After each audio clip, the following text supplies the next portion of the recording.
Bienvenidos a su podcast Los Reconvertidos. El día de hoy tenemos como invitada a Gina Salazar. Ella es coach de carrera y formadora. ¿Y quién mejor que ella, que nos cuente un poco más de repente sobre su historia de vida, sobre su formación, sobre su carrera que ha hecho a lo largo de su vida, ¿no? Bienvenido, Gina, a nuestro podcast. Gracias Efraín por la invitación y con gusto compartir mis historias. Pues muchas gracias a ti, va bien, por haber aceptado la invitación. Quisiera empezar preguntándote cómo te defines, de dónde eres, quién eres. Oye, es una cuestión bastante larga. Vamos a ver, en el tiempo que tenemos, lo voy a hacer lo más corto posible. ¿Cómo me defino? Entonces, claro, la definición tiene que ver con la identidad. Aquí me voy a presentar mi identidad profesional, que me defino como coach de carrera. Y en como coach de carrera, claro, hago muchas cosas, hay muchas variables en ese trabajo. No es solo el acompañamiento de personas en transición profesional, pero en todas las cuestiones que tocan el trabajo y que es bastante largo, ¿no? Entonces hay la búsqueda de empleo, pero también hay todos los cambios que una persona hace y que tiene relación con sus transiciones, que sean las transiciones de vida. Por ejemplo, todo lo que es la migración. He trabajado mucho tiempo y me he un poco expertizado en ello, de ayudar migrantes que están buscando trabajo en Bélgica. Entonces, yo estoy en el momento basada en Bruselas, en Bélgica. Yo vengo de Brasil, São Paulo, y estoy en Bélgica desde el 2006, entonces ya hacen como 19 años. 19 años. Pues, ¿podrías contarnos un poco tus inicios laborales, digamos, cómo te inicias en tu país? No sé, qué has estudiado primeramente y por cómo te inicias en el mundo laboral. Sí, yo estudié la arquitectura, son estudios de 5 años y he trabajado 20 años como arquitecto. Entonces ahí en Brasil y también he trabajado en Bélgica. Antes de llegar en Bélgica, he pasado por España y por Suecia. Entonces, también en España hice un máster de 2 años en urbanismo, entonces, es decir, estudié la arquitectura, que es la base, después estudié el urbanismo y ya luego llegué en Bélgica en el 2000, como he dicho, 2006. Y a ver, ¿qué más puedo compartir de ahí? El urbanismo siempre me ha afeccionado por el tema de todo lo que son las cuestiones sociales, las cuestiones que están más relacionadas con la colectividad y el impacto, que el urbanista tiene en las ciudades. Eso es lo que yo he estudiado. Luego, he pasado entonces he trabajado 20 años con ello. No, en Bélgica no he necesariamente trabajado con el urbanismo, que era lo que yo quería en principio.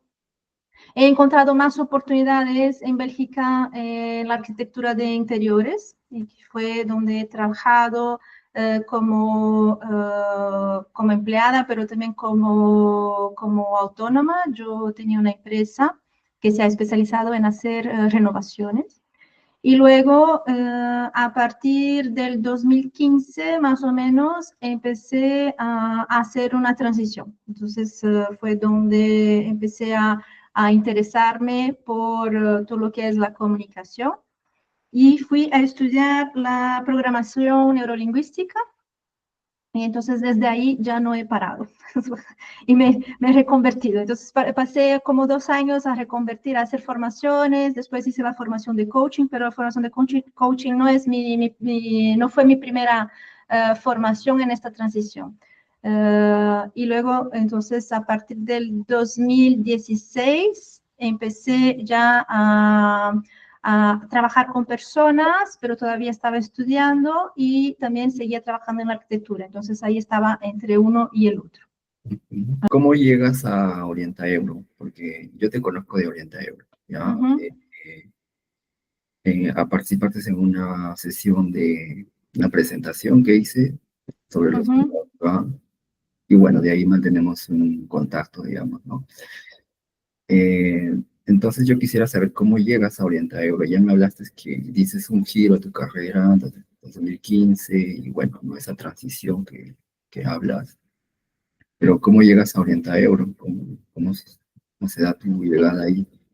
Ok, OrientaEuro ha tenido un proyecto que se llamaba Trabajo en Bélgica, que empezó en el 2020 y se terminó en el finales del 2023. Ha durado 4 años y era un proyecto que acompañaba a los latinoamericanos basados en Bruselas que estaban en búsqueda de empleo.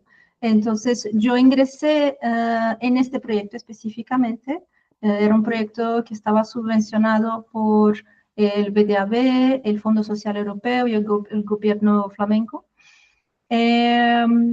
Y entonces así he ingresado en ese equipo. Y luego después sigo trabajando en otros proyectos, sigo todavía trabajando con OrientaEuro en otros proyectos. He ingresado específicamente. Yo tenía, creo que bueno, tengo todavía, ¿no? El perfil, como yo en este programa de ENTEP acompañábamos los latinoamericanos, entonces todos los de habla hispana y también los brasileños, ¿no? Que en Latinoamérica los brasileños son los únicos que hablamos, somos los únicos que hablamos portugués, y entonces yo creo que igual mi perfil era bastante interesante para el proyecto. Al hablar el portugués y el español ayudaba mucho, además de toda la competencia de coaching, de acompañamiento de personas. Bien. ¿Nos podrías decir cuáles han sido las razones o los factores para que des un quiebre a tu carrera? Es decir, de ser arquitecta, bueno, había trabajado muchos años en ese rubro, ¿no? ¿Cuáles son los motivos que te llevan a cambiar de carrera? Porque digamos que no es muy usual, digamos, ¿no? Ese cambio así, ya pasado muchos años.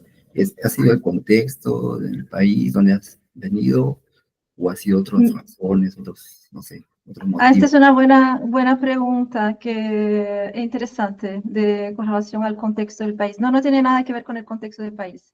De hecho, yo siempre fui muy apasionada por la arquitectura, por todo lo que era, me gustaba mucho más, a lo largo de la carrera me he dado cuenta que me gustaba mucho más todo lo que era la parte concreta. También me gustaba hacer los proyectos, pero me gustaba mucho más estar en el terreno y ver las acciones, poner acciones, poner el plan de acción y ejecutar cosas. Entonces, yo me autodefino también como una profesional de gestión de proyectos, porque claro, el arquitecto está haciendo la gestión de proyectos desde el principio hasta el final, su ejecución. Y en lo que yo hago hoy, para mí también es una gestión de proyectos. Cada persona que yo veo hoy, para mí es un nuevo proyecto. Entonces, para mí no hay un quiebre de profesión, sino que hay una continuidad. Todo lo que yo he aprendido en la arquitectura lo traigo en lo que yo hago hoy. No siento como un quiebre, sino que fue necesario también mucho trabajo de autoconocimiento, trabajo interno, para poder apropiarme de todas estas competencias que yo tenía, que yo he desarrollado en esta carrera primera, para traerla a esta segunda carrera. Entonces, como la gestión de proyectos, pero el hecho de ser orientado a soluciones, la comunicación, la empatía con la gente. Yo creo que mucha gente quizá no logre hacer el enlace que hay entre una carrera y la otra, pero el arquitecto tiene que entender, comprender cómo funciona un ser humano, cómo son sus acciones, porque todo lo que se proyecta es para las personas, para su confort, para el bienestar. Entonces hay relaciones entre una carrera y la otra. Lo que me ha motivado a hacer esta continuidad no tiene nada que ver con el contexto del país, sino que por razones personales, que de hecho en el momento en que yo empecé a estudiar la comunicación, mi hijo mayor, que ahora tiene 17 años, tenía bastante problemas de comunicación. Y entonces yo pensé, yo voy a estudiar un poco la comunicación, técnicas de comunicación para ayudarlo. Y luego me he dado cuenta que y fue cuando empecé a estudiar la PNL, que es la programación neurolingüística. Luego me he dado cuenta que estas técnicas, si yo no ponía en acción, las iba a perder. Entonces yo pensé, voy a empezar con otras personas para practicar un poco y luego a la vez también ayudo a la persona y me ayuda a apropiarme de estas técnicas. Y luego me gustó muchísimo hacerlo. Y entonces fue y seguí estudiando hasta que en un momento me he dicho, ok, entonces ahora tengo que decidir si sigo en uno o en la otra, porque el funcionamiento era distinto y también me encontraba en una situación como que por las mañanas yo iba a las obras o hacía mis planes, estaba ahí y por las tardes tenía un cliente de coaching. Entonces me empezaba a hacer un poco complicado hacer la gestión de las dos a la vez y acabé optando por el coaching. Entonces, por lo que estoy muy contenta. No, pero nunca me ha dado, por ejemplo, esta sensación de que, o como se dice, una frustración con la arquitectura, no, yo contenta de... Yo creo que igual las cosas tienen un ciclo y a veces, pues, ok, ya cerramos un ciclo y empezamos otro y todo bien. Bien. Revisando tu LinkedIn, tu perfil, he encontrado que tienes más de 80 competencias. ¿Ah, Eh, sí? ¡Wow! yo no sé si, bueno, es lo que dice LinkedIn de tu perfil. Ajá. Hoy en día, ¿cuán importante es desarrollar las competencias? Porque tú estás muy internalizada en esto de las competencias, desarrollar los skills Ujú, para que cada ujú, vez la persona pueda insertarse fácilmente, pero también pueda ser versátil, ¿no? En los empleos que encuentre, porque hoy, por la tecnología ujú, y por otros factores, hay muchos cambios. ujú. No sé. eh, Bueno, bueno, yo no tenía conciencia que tenía tantas competencias en LinkedIn. Gracias por el número. A ver, LinkedIn es también todo un universo específico para un posicionamiento profesional.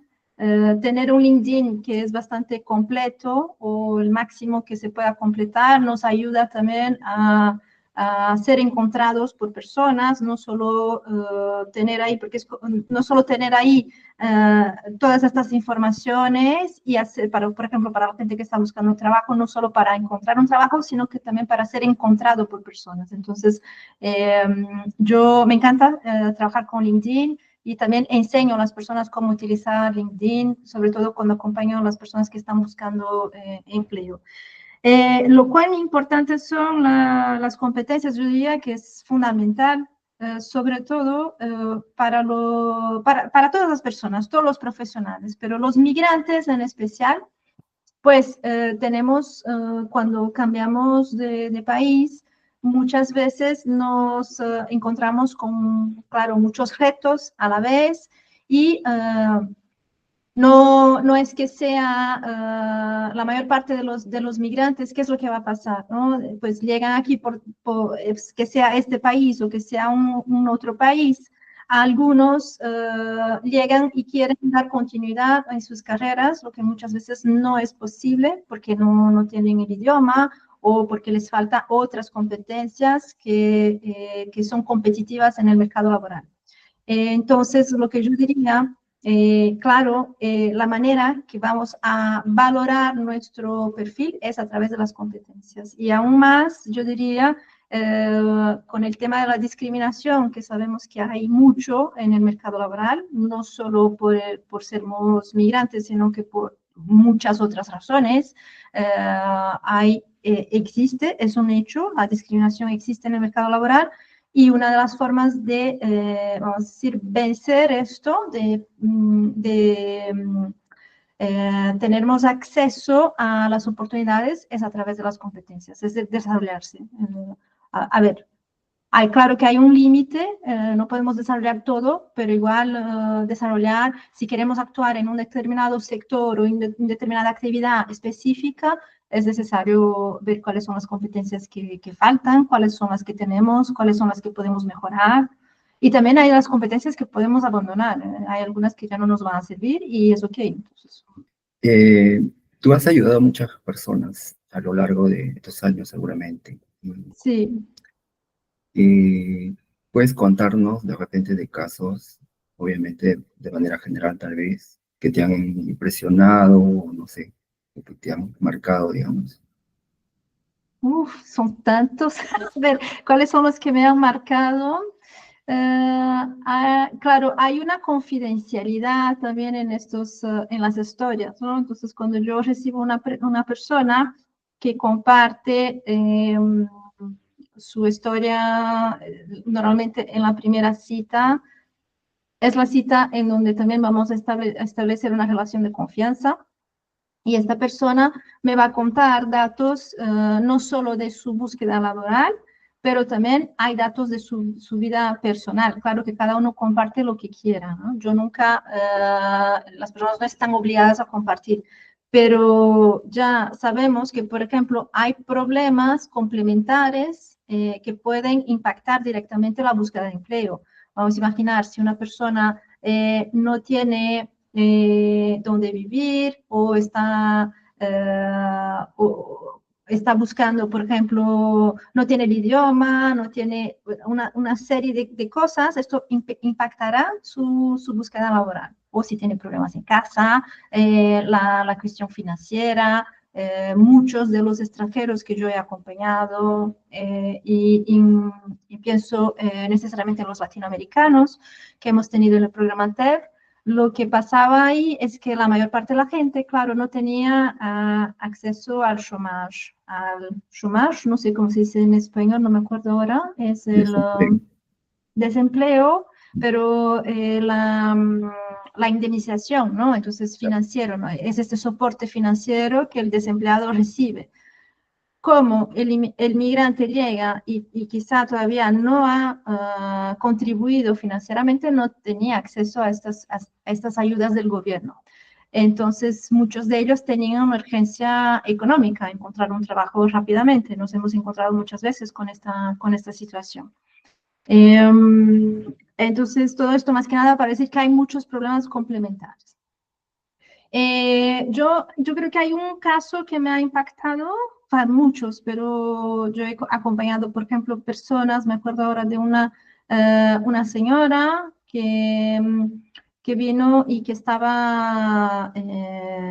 era demandante de asilo y que al final, pues, ya estaba aquí, llevaba 2 años en Bélgica y ya no estaba en el centro de refugiados. No sé si tú sabes cómo funciona, pero al cabo bueno, ellos pueden salir del centro y lleva como 2 años para tener una respuesta final, ¿no? Entonces, ellos tienen el número nacional, entonces nosotros podríamos acompañar, ¿no? En el programa. Lo que pasa es que ellos tenían que renovar la carte orange a cada 3 o 4 meses. Entonces esta señora llegó, todavía tenía el número nacional, todavía no tenía la respuesta final, pero estaba casi, ya llevaba casi 2 años aquí, ya no estaba en el centro, no hablaba ni el francés ni el neerlandés. Entonces estaba aprendiendo, pero todavía no se sentía para hablar, para hacer una entrevista. Ya no estaba en el centro, entonces estaba viviendo en casa de una persona que era, yo creo que no era un amigo, era una persona que le ha dicho, mira, tú puedes quedarte una semana aquí conmigo. Una persona que tenía un alto nivel de estudios, luego tuvo la respuesta negativa para ponerse como refugiada, para tener el estatuto de refugiada. Tenía una semana para salir de la casa de la persona en la cual ella estaba, no tenía el idioma, tenía todo lo que se puede concentrar de problemáticas externas a la búsqueda de empleo. Entonces ahí nosotros, claro, yo podía acompañarla porque ella todavía tenía su número nacional. ¿Ves? Entonces, yo creo que es uno de los casos que más me han impactado, porque muchas veces lo que pasa es que no tenemos, queremos ayudar, pero no tenemos las herramientas para ayudar en la totalidad a esta persona. Y a ver, entonces lo que esta persona quería mucho era dar continuidad a sus estudios, entonces yo sabía que habían algunos, casi todas las universidades, yo creo que tienen programas para refugiados, para las personas que están buscando refugio. Y luego he contactado a todos a ver si ella podía enviar una candidatura y hacer su candidatura para una de las formaciones, porque realmente era una persona que tenía capacidades, como todos los que yo recibo, todos tienen capacidades. Yo no veo ninguna persona que venga y que no tenga capacidad para insertarse, sino que a veces muchas personas también vienen cansadas. Otra, a ver, depende, el que me ha impactado, yo creo que me acuerdo más de esto, hay otros casos, pero casi siempre cuando me ha impactado son casos de personas que tienen historias que son lindas y a la vez son un desafío. Entonces eso es lo que más me ha impactado. Muy interesante. O sea, ver el caso como, o sea, el caso era complejo porque no depende mucho de de ti, o sea, depende del entorno, de otras decisiones, ¿no? Para que la persona pueda insertarse, digamos, al mundo laboral. Y hablando un poco del mundo laboral, ¿cómo ves tú el mundo laboral belga, ¿no? Se habla de que tienes que manejar 2, 3 lenguas, ¿no? Para poder insertarlas al mercado laboral. Es un mercado bastante competitivo, pero también de especialistas, ¿no? Cada vez las empresas piden especialistas, ¿no? Dependiendo del sector. ¿Cómo lo ves tú? Bueno, sí, eso de los especialistas depende, es competitivo, sí, esto es cierto. Y lo de los idiomas, también, claro, en Bruselas es lo que más vemos, el trilingüe, ¿no? Pero Bélgica, si hablo del mercado laboral de Bélgica, no es el caso, por ejemplo, si una persona busca empleo en Flandes o si busca empleo en Valonia. Entonces, hablando de Bruselas, sí, la mayor parte, y depende del tipo de trabajo, pedirá que la persona sea trilingüe, francés, neerlandés, inglés. Sabemos que en la práctica, no necesariamente una persona, sabemos que casi todo se pasa en francés, pero claro, a veces piden en neerlandés porque están obligados, o a veces lo piden para que la persona pueda hablar con sus compañeros, compañeras en el trabajo, porque se va a pasar en neerlandés, y a veces el idioma de trabajo será en inglés, por ejemplo. No, entonces, hay muchas posibilidades. De manera general, hay entre un 10 y 15% de oportunidades de empleo únicamente con el inglés. Y luego todo lo demás será el francés, neerlandés o francés o neerlandés. Entonces, esas son estadísticas del mercado laboral para Bruselas de una manera general. Luego, si una persona tiene, por ejemplo, un buen nivel de inglés y que tiene un neerlandés que sea intermediario, a lo mejor se conseguirá más rápido y más fácilmente un trabajo en Flandes que en Bruselas. Hay mucho más, hay también lo que se puede decir de la tasa de desempleo, que en general en Bélgica no tenemos un desempleo muy grande, son como 5,6, creo que estos eran los datos del año pasado, en toda Bélgica, ¿no? Luego tenemos en Bruselas como que 12% de empleo. Entonces hay más gente desempleada en Bruselas buscando trabajo al mismo tiempo. En Bolonia ya caerá como para el 6%, algo así, casi la mitad de Bruselas, 6% de tasa de desempleo. Y en Flandes será como 3,5%. Entonces, y en Flandes es donde hay más oportunidades, más ofertas publicadas. Todos estos son datos estadísticos. Es decir, entonces que en Flandes hay una tasa de desempleo más pequeña y luego hay más oportunidades de empleo, más vacantes publicadas. Entonces, cuando uno está buscando trabajo, si está buscando únicamente en Bruselas, pues claro, ahí sí hay mucho más competitividad también. Y cuando vemos lo que yo siempre recomiendo, a ver, para una persona, un extranjero que llega en Bélgica, que llega en Bruselas, que quiere actuar, que tiene competencias, que tiene formación y quiere dar continuidad en su carrera, a ver, buscar un poco quiénes son las personas que están haciendo ese trabajo y mirar un poco cuáles son las competencias que ellas tienen. De manera general, en Bélgica, los niños que nacen en Bruselas, al menos los niños que nacen aquí, tienen al menos 3 idiomas y a veces 4, porque si van a la escuela que habla francés, pues aprenderán francés, pero también aprenderán en neerlandés en algún momento, ya son 2. En secundaria tendrán el inglés. Y a veces en algunas escuelas secundarias también hay otros idiomas, hay el español. Mi hijo aprende el español en la escuela secundaria. Además del neerlandés, del inglés y el español. Y luego el idioma en casa si son hijos de migrantes, ¿ves? Entonces ya Bruselas, que me parece que es bueno, los niños de Bruselas, los bruseleños que son nacidos y educados aquí, pues ya tienen, al menos el tema de los idiomas, lo tienen mucho más que comparado con nosotros los latinoamericanos, ¿no? Que cuando llegamos, y a veces otros extranjeros también, ¿no? que no han tenido oportunidad o que no han desarrollado idiomas. Bien, bien. Y ahí para ir cerrando un poco la entrevista, ¿qué le recomendarías tú a las personas, a los que han estudiado en su país, tienen una carrera y bueno, por cuestiones de la vida, pues han migrado a este país o cualquier otro país que pueda ser? ¿Qué le recomiendas tú? ¿Cuál sería tu recomendación, digamos, como coach, digamos, de manera general, evidentemente, para que tomen en cuenta tal vez, ¿no? Estas personas. ¿Qué recomendaciones? La primera, yo diría el idioma.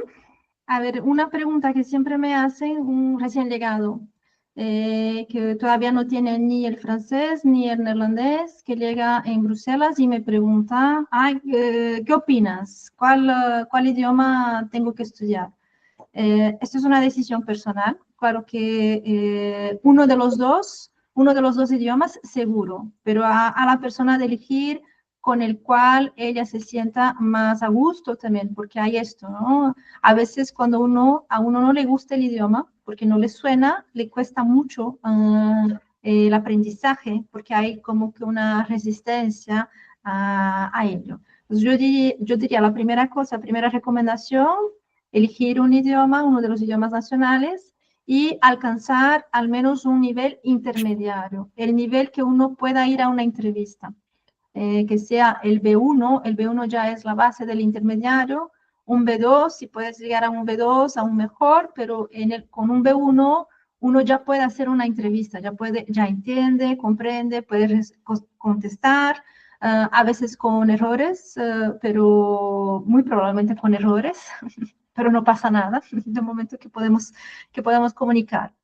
Claro que también depende del tipo de trabajo. Si son trabajos, yo he visto a veces ofertas de trabajo que piden que la persona tenga un francés perfecto. Entonces ahí es casi que están pidiendo un nativo.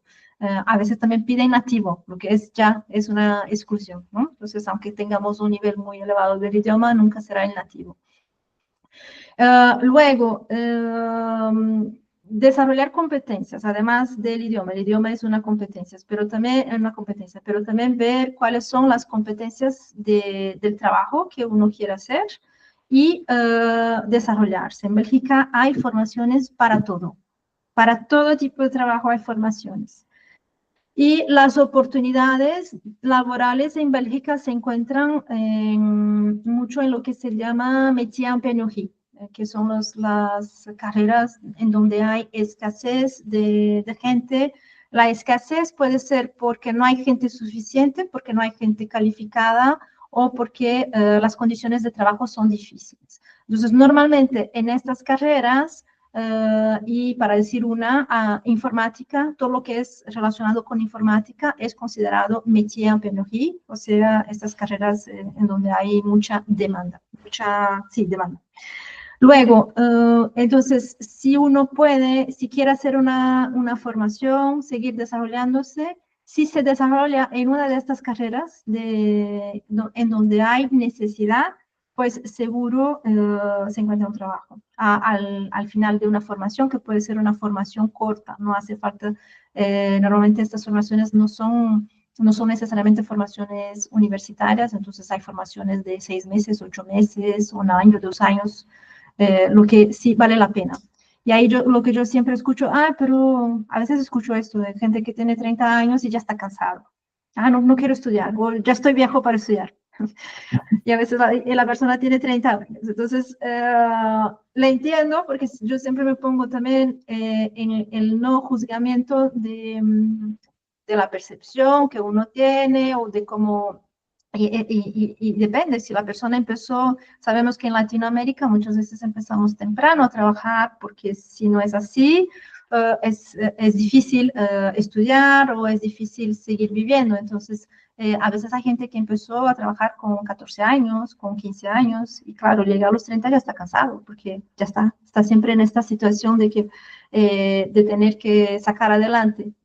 Pero claro, para una persona, yo siempre pienso, llevo a la persona a pensar que en Bélgica la vida laboral o la jubilación se va a hacer a los 67 años. Entonces, para una persona que tiene 30 años, todavía tiene 37 años, solo le falta apenas 37 años de trabajo. Todavía tendrá que vivir más de lo que ya ha vivido para terminar y jubilarse. Entonces, a veces, hacer una pausa o hacer un esfuerzo, que puede ser un esfuerzo también en algunos casos, es de 2 años o de 1 año para vivir mejor los próximos años, vale la pena. Pues bien, ahora pasamos ya a una etapa de la entrevista que es preguntas cortas y respuestas cortas. ¿Qué libro recomendarías para la audiencia? Hay un libro, incluso lo tengo aquí, no sabía que me lo ibas a preguntar, pero es un libro que me gusta mucho, que es este. No sé si hay en español, pero en inglés se llama What Color is Your Parachute? Es sobre justamente la transición de carrera. Entonces, es un poco de qué color es tu parachute, creo que es paracaídas. ¿Es esto? ¿Paracaídas? Paracaídas, gracias, paracaídas. Entonces, un poco para identificarse qué es lo que me gusta, qué es lo que quiero hacer, cuáles son mis competencias justamente, pero cuáles son mis preferencias. Hay varios ejercicios en este libro. Me encanta. Y bueno, aquí ves que este es de 2010, pero hay versiones más recientes. El autor sacaba uno al año. Ahora no sé si todavía lo hace, pero y seguro ya no está actualizado, porque desde 2010 hasta ahora ya hemos tenido tantos cambios, hemos tenido COVID, ahora tenemos inteligencia artificial, entonces ya. Y era una respuesta corta, perdón. Sí, exacto. ¿Alguna película o documental que recomiendas también? Película, hace un rato ya que no he visto películas, documentario, lo tengo que pensar. Lo que me viene es Le Comte de Monte Cristo. Es una peli, yo creo que fue la última que he visto en el cinema. Es basado en un libro, también, Le Comte de Monte Cristo. Monte Cristo, yo creo que es así. Y podemos hacer un enlace con las competencias. Pues no sé si conoces la historia. Bueno, el señor se encuentra en una prisión durante años y aprende a hablar varios idiomas con su compañero de prisión, vamos a decir así. Se forma en prisión con un solo compañero que le transmite todo, lo que me parece genial. Bueno, me encantó esta película. Ah, interesante. Bueno, una frase que te gustaría compartir. Una frase. Allez, en français sería, il y a une fissure dans chaque chose et c'est par là que rentre la lumière. En español sería, hay una fisura se dice en español, yo creo, ¿no? Una Sí. fisura en cada cosa y es por allí que entra la luz. O sea, si algo está perfecto y que ya no hay nada, no hay una fisura, no hay una apertura, no entra luz. No sale nada y no entra nada, ¿no? Entonces, pero la luz pueden ser muchas cosas, ¿no? Pueden ser los aprendizajes, puede ser. Y yo veo esto mucho, me gusta trabajar esto porque veo muchas personas que tienen el perfeccionismo y que, claro, en el ideal del perfeccionista, todo está perfecto y todo tiene que estar perfecto y no puede tener nada roto ahí, ¿no? Pero igual, claro, no entran cosas, no entran los aprendizajes, no entran los insights u otras cosas. Bien, bien. Y ya por ahí terminando,